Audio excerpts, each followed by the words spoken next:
Army chief general Asim Munir जो पहिरियों गैर मुल्की सरकारी दौरो। आर्मी चीफ सऊदी अरब ऐं गॾियल अरब इमारात जे सरकारी दौरे दौरान अहम मुलाक़ातूं कयूं आहिनि। पाक फ़ौज जे आम लाॻापनि वारे शोबे ISPR मूजिबि आर्मी चीफ सऊदी अरब ऐं UAE जी क़यादत सां मुलाक़ातूं कंदो। ISPR मूजिबि मुलाक़ात में गॾियल दिलचस्पी जे मामलनि, फ़ौजी सहकार ऐं ॿितरफ़ी मामलनि ते ख़्यालनि जी ॾे वठि कई वेंदी।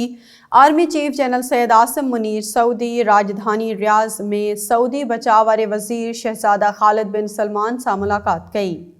सऊदी बचाव वारे वज़ीर ट्विटर अकाउंट ते जनरल सैयद आसिम मुनीर खे आर्मी चीफ बणिजण ते मुबारकबाद ॾिनी ऐं ॿिन्ही विच में मुलाक़ात जी तस्वीर शेयर कई आहे। हुन ट्वीट में ॿिन्ही मुल्कनि विच में लाॻापनि खे वधीक मज़बूत बणाइण जी ज़रूरत ते ज़ोर ॾिनो। मुलाक़ात में ख़िते जी सूरतहाल ऐं ॿियनि आलमी मामलनि ते बि ख़्यालनि जी ॾे वठि कई वई। वाज़े रहे त army chief general Asim Munir जो ही पहिरियों परॾेही दौरो आहे।